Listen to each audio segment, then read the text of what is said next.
Friends, welcome to my YouTube channel. My name is Sakshi Gangwar. आज का हमारा टॉपिक है सतत एवं व्यापक मूल्यांकन। सतत एवं व्यापक मूल्यांकन का टॉपिक हमारे प्रीवियस ईयर क्वेश्चन में कई बार आया हुआ है। अब तो हम इसके बारे में डिटेल से चर्चा करेंगे कि सतत और व्यापक मूल्यांकन हमारा क्या होता है। क्या है? छात्रों की विद्यालय आधारित मूल्यांकन प्रणाली है। ये क्या है? विद्यालय आधारित एक मूल्यांकन प्रणाली है हमारी, जो 2009 में भारत के शिक्षा का अधिकार अधिनियम, कौन सा? भारत के शिक्षा का अधिकार नियम 2009 के तहत यह एक अनिवार्य मूल्यांकन प्रणाली है, जो यह प्रक्रिया है जो हमारा सतत एवं व्यापक मूल्यांकन है, वो भारत का शिक्षा का अधिकार अधिनियम के तहत क्या है?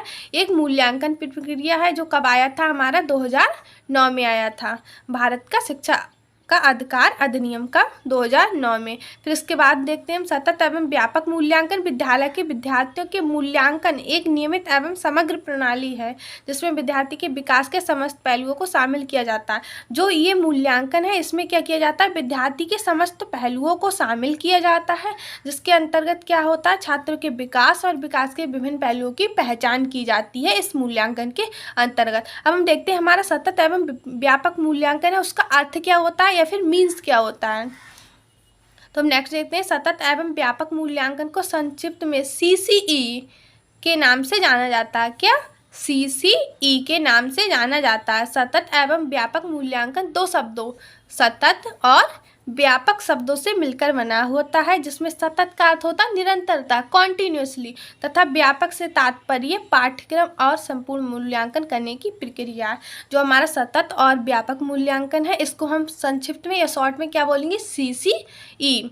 ये दो शब्दों से मिलकर बना होता है, पहला हमारा सतत, दूसरा व्यापक। और जिसमें सतत का अर्थ क्या होता है? हमारा निरंतरता, तथा व्यापक का अर्थ क्या है? पाठ्यक्रम और संपूर्ण मूल्यांकन करने की प्रक्रिया। सतत का तो अर्थ हो गया हमारा निरंतरता, और व्यापक पाठ्यक्रम और संपूर्ण मूल्यांकन करने की प्रक्रिया। अब हो गया इसका कि सतत और व्यापक मूल्यांकन का क्या अर्थ होता है। बात करते हैं हम सतत मूल्यांकन या कॉन्टिन्यूअस इवैल्यूएशन। सतत का शाब्दिक अर्थ होता है लगातार, मतलब कॉन्टिन्यूअस। इस प्रकार सतत मूल्यांकन लगातार चलने वाली प्रक्रिया है। इसमें बच्चे का आकलन सतत एवं नियमित रूप से किया जाता है, जो पूरे वर्ष औपचारिक एवं अनौपचारिक रूप से चलता रहता है। जो हमारा सतत मूल्यांकन है, इसका शाब्दिक अर्थ क्या है? हमारा लगातार या फिर निरंतर।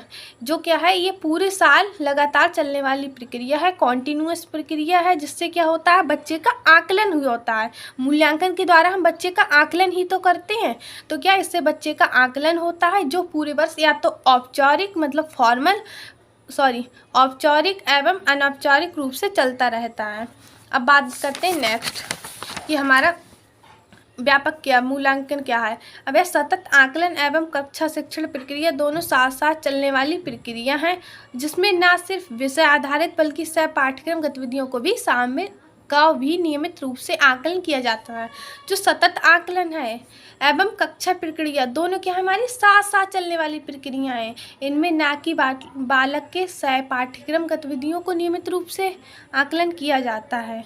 अब बात आ गई हमारे व्यापक मूल्यांकन। सतत मूल्यांकन में क्या पढ़ा था? इसको CCE कहते हैं। ये दो शब्दों से मिलकर बना होता है, सतत एवं व्यापक। सतत का मतलब होता है हमारा निरंतरता या लगातार। ये इसके द्वारा बच्चे का आकलन लगातार फॉर्मल या फिर इनफॉर्मल दोनों तरीके से होता रहता है पूरे साल भर। अब बात करते हैं हम व्यापक मूल्यांकन। हमारा व्यापक मूल्यांकन क्या होता है? व्यापकता से आशा है बच्चे के समस्त कौशल और गुणों के विकास से, मतलब बच्चे के जितने समस्त कौशल और गुणों हैं उनके विकास से व्यापकता का आशय है, जिसमें शारीरिक, मानसिक, सामाजिक, नैतिक एवं संवेगात्मक विकास भी सम्मिलित है। इसमें बच्चे का कौन कौन से विकास सम्मिलित है? शारीरिक, मानसिक, सामाजिक, नैतिक, संवेगात्मक, क्योंकि इसका जो स्तर है वो समस्त कौशल या गुणों के विकास से है। फिर है जो एक अच्छा नागरिक बनने के लिए आवश्यक होते हैं। हमें एक अच्छा नागरिक बनने के लिए क्या? हमारा इमोशनल, नैतिक, सामाजिक, मानसिक, शारीरिक सभी का विकास ठीक प्रकार से हो, तो हम क्या कहते हैं कि वह व्यक्ति एक अच्छा नागरिक होता है। इन गुणों का विकास धीमी गति से होता है तथा वांछित परिवर्तन लाने के लिए पर्याप्त समय की आवश्यकता होती है। जो इन गुणों का हम विकास करेंगे वो क्या है? एक स्लो प्रोसेस है, मतलब धीमी प्रक्रिया से होता है, और इसमें परिवर्तन लाने के लिए समय की आवश्यकता होती है, मतलब अधिक समय लगता है इनमें परिवर्तन लाने के लिए। अब हम बात करते हैं जो हमारा सतत और व्यापक मूल्यांकन है, उसके उद्देश्य या फिर गुण क्या क्या हैं। तो पहला है हमारा विभिन्न विषयों में निश्चित समय उपरांत बच्चों की प्रगति जानना। जो बच्चों के विषय हैं अलग अलग, उनमें समय समय पर उनकी प्रगति जानना कि बच्चा कितने अच्छे से किस विषय को पढ़ रहा है, उसकी रुचि कितनी है, या उसने किस उद्देश्य तक किस विषय को पढ़ लिया है। फिर दूसरा हमारा बच्चों के व्यवहार में हुए परिवर्तन का पता लगाना। जो बच्चों के व्यवहार में परिवर्तन हो रहा है उसका हम पता लगा सकते हैं। प्रत्येक बच्चे को सीखने और समुचित विकास में मदद करना। प्रत्येक बच्चे को सीखने में भी मदद करता है हमारा। फिर सृजनशीलता को बढ़ावा देना, बच्चों में क्रिएटिविटी को डेवलप करता है। फिर बच्चों की व्यक्तिगत और विशेष ज़रूरतों का पता चलाना कि बच्चे की व्यक्तिगत क्या क्या ज़रूरतें हैं और उनका पता लगाना और उनको पूर्ण करने में भी मदद करता है। फिर बच्चों की रुचि जानना कि बच्चे की किस विषय में क्या रुचि है, या किस टॉपिक में या किस सब्जेक्ट में उसकी अधिक रुचि है। फिर हमारे कक्षा में चल रही सीखने सिखाने की प्रक्रिया को बेहतर बनाना। जो हमारी कक्षा में सीखने सिखाने की प्रक्रिया है या फिर अधिगम की जो प्रक्रिया है उसको क्या बेहतर बनाना। सतत का और व्यापक का हमने अर्थ भी समझ लिया। सतत क्या होता है, CCE सतत लगातार चलने वाली प्रक्रिया, और व्यापक इसमें बच्चे का सामाजिक, नैतिक और इमोशनल मतलब संपूर्ण गुणों या समस्त गुणों का विकास किया जाता है। अब आते सतत और व्यापक मूल्यांकन के क्या क्या क्षेत्र हो सकते हैं। तो सतत एवं व्यापक मूल्यांकन के मुख्य क्षेत्र निम्नलिखित हैं। पहला हमारा क्या है, संज्ञानात्मक क्षेत्र। दूसरा सह संज्ञानात्मक क्षेत्र। अब संज्ञानात्मक क्षेत्र की बात करते हैं। इसमें बच्चे को पढ़ाए जाने वाले सभी विषयों का मूल्यांकन किया जाता है। मतलब बच्चे को जितने भी विषय पढ़ाए जा रहे हैं सभी का मूल्यांकन किया जा रहा है संज्ञानात्मक क्षेत्र के अंतर्गत, जो बच्चे के मानसिक विकास में सहायक होते हैं, जो बच्चे की क्या है मेंटल डेवलपमेंट में हेल्प भी करते हैं। संज्ञानात्मक क्षेत्र का आकलन दो प्रकार के हो सकता है। नंबर 1 संरचनात्मक मूल्यांकन या फिर फॉर्मेटिव इवैल्यूएशन, या फिर योगात्मक मूल्यांकन समेटिव इवैल्यूएशन। फिर बात आती है हमारी सह संज्ञानात्मक क्षेत्र। इसके अंतर्गत सह पाठ्यक्रम गतिविधियाँ, सहयोग, अनुशासन, अभ्यर्थी आदि को शामिल किया। जो हमारा संज्ञानात्मक क्षेत्र है उसके अंतर्गत सभी विषयों के मूल्यांकन शामिल है, जो क्या है मानसिक विकास में बच्चे के सहायक होते हैं। ये दो प्रकार का होता है, फॉर्मेटिव इवैल्यूएशन, समेटिव इवैल्यूएशन। दूसरा होता है हमारा सह संज्ञानात्मक क्षेत्र। इसके अंतर्गत सह पाठ्यक्रम गतिविधियाँ जो होती हैं वो शामिल की जाती हैं, जैसे सहयोग, अनुशासन, अभिवृत्ति आदि को शामिल किया जाता है। अब हमारा नेक्स्ट टॉपिक एक और कवर करने की कोशिश करेंगे इसमें, वो है हमारा डायग्नोस्टिक टेस्ट या फिर निदानात्मक परीक्षण। जो हमारा निदानात्मक परीक्षण है उपलब्धि परीक्षण का ही एक रूप है। एक होता है हमारा अचीवमेंट टेस्ट, दूसरा होता है हमारा डायग्नोस्टिक टेस्ट। तो जो हमारा निदानात्मक परीक्षण है वो उपलब्धि परीक्षण का ही क्या है एक रूप है। इसके अंतर्गत विशिष्ट विषय वस्तु या अधिगम अनुभव के अर्जित ज्ञान की विशिष्टताओं एवं कमियों का मूल्यांकन किया जाता है। जो निदानात्मक परीक्षण है इसके अंतर्गत हम क्या करते हैं, कमियों का पता लगाते हैं या कमियों का मूल्यांकन किया जाता है। शाब्दिक अर्थ में निदानात्मक परीक्षण का अर्थ होता है एक ऐसे परीक्षण के लिए किया जाता है, एक ऐसे परीक्षण के लिए किया जाता है। यह एक ऐसा परीक्षण है जिसमें किसी क्षेत्र विशेष में निदान हेतु प्रयोग के लिए किया जाए। यह परीक्षण द्वारा विद्यार्थियों की अधिगम संबंधी कठिनाइयों एवं कमजोरियों का पता लगाया जाता है। विद्यार्थी की इन कठिनाइयों एवं कमजोरियों के पीछे के क्या कारण है इस बात की जांच भी की जाती है। उसके बाद इन समस्याओं के निदान हेतु उपचार किया जाता है। यह क्या है, एक ऐसा परीक्षण है जिसे किसी भी क्षेत्र विशेष में निदान हेतु प्रयोग के लिए किया जाता है। मतलब निदानात्मक का मतलब हो गया कि किसी भी क्षेत्र में हम कमियों या उसकी कमजोरियों का पता लगाने तो हम निदानात्मक परीक्षण का प्रयोग करते हैं। इसमें विद्यार्थियों की कठिनाइयों एवं कमजोरियों के पीछे का कारण क्या है इसकी जांच की जाती है। उसके बाद क्या होता है, अगर हमें पता चल जाता है कि इसकी कमजोरियों के पीछे का कारण क्या है, फिर हम उन समस्याओं के निदान हेतु क्या करते हैं, उपचारात्मक उपाय करते हैं।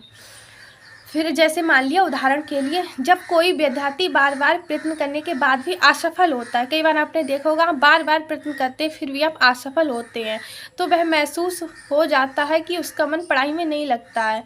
तो वह एक टाइम ऐसा आता है कि वो डीमोटिवेट हो जाता है, उसका मन होता है वो पढ़ाई में लगना बंद हो जाता है। इस प्रकार वह अन्य विद्यार्थियों की तुलना में पिछड़ता चला जाता है। ऐसी स्थिति में उसकी असफलता और कक्षा में चढ़ने के कारण का पता लगाकर उसका निदान करना आवश्यक हो जाता है। इस पर निदानात्मक परीक्षण में विद्यार्थियों की अध्ययन संबंधी कमियों एवं कठिनाइयों के बारे में जानकर उसके कारणों को पहचान सकते हैं।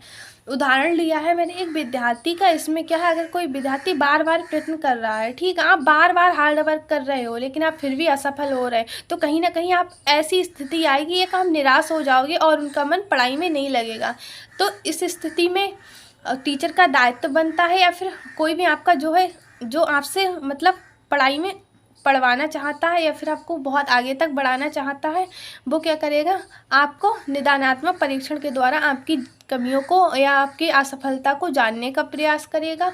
और क्या अध्ययन संबंधी क्या क्या कमियां आ रही हैं, इनको जानकर क्या करेगा, उनके कारणों को पहचानेगा और उसको उपाय करेगा। किससे? उपचारात्मक परीक्षण के द्वारा या फिर उपचारात्मक उपाय के द्वारा उन कमियों को दूर करने की कोशिश करेगा। फिर है क्रो एंड क्रो के अनुसार, जो हमारे वैज्ञानिक हैं क्रो एंड क्रो, इन्होंने निदानात्मक परीक्षण की डेफिनेशन दी है। निदानात्मक परीक्षण का निर्माण विद्यार्थियों की अध्ययन संबंधी विशिष्ट कठिनाइयों का ज्ञान प्राप्त करने या निदान करने के लिए किया जाता है। किसके लिए? विशिष्ट कठिनाइयों एवं ज्ञान प्रदान करने या निदान करने के लिए किया जाता है। दूसरा हमारा गुड के अनुसार, निदान का अर्थ है अध्ययन संबंधी कठिनाई एवं कमियों का स्वरूप का निर्धारण।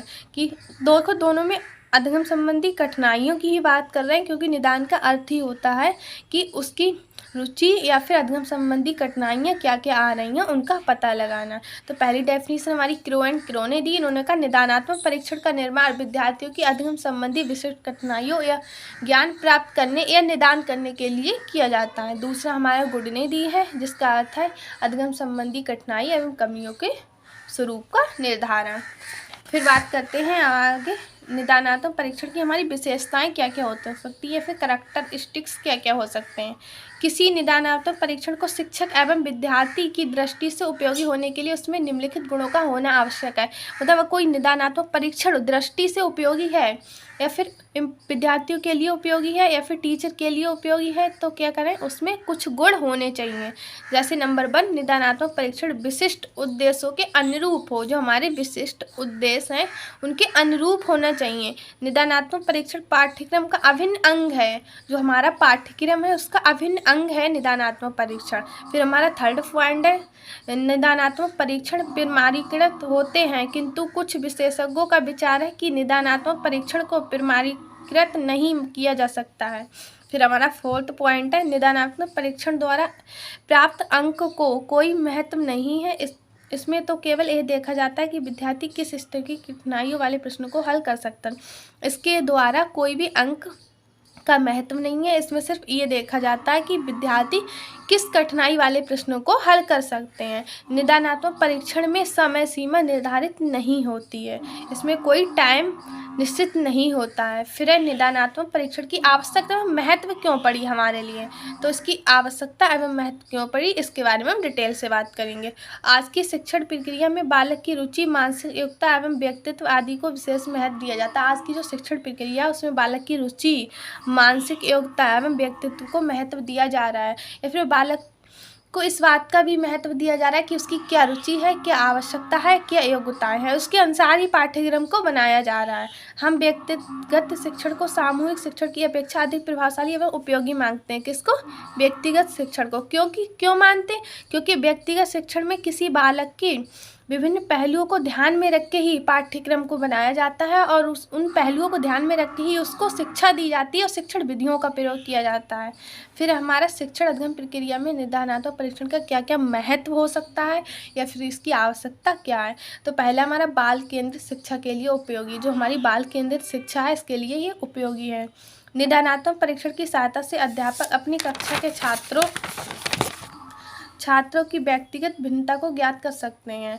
किसी छात्र ने विषय वस्तु को कहाँ तक सीखा और क्या सीखा, इन सभी को ज्ञान निदानात्मक परीक्षण के द्वारा किया जा सकता है। जो हमारा बाल केंद्रितता के लिए उपयोगी है, इसमें क्या करते हैं, किसी एक व्यक्तिगत भिन्नता को ज्ञात कर लेते हैं या फिर किसी भी बच्चे की व्यक्तिगत भिन्नताओं को समझ सकते हैं। हम किस विषय में इसकी क्या रुचि है, कहाँ तक इसने सीखा है, ये सब निदानात्मक परीक्षण के द्वारा जान सकते हैं। दूसरा है समय व श्रम की मदद या फिर श्रम की बचत।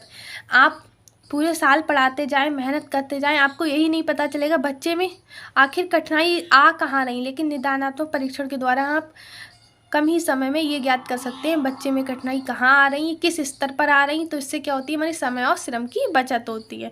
तो देखो इसमें लिखा, निदानात्मक परीक्षण के अभाव में अध्यापक को अपनी समय सारणी को बार बार पढ़ाने में अधिक खर्च करना पड़ता है।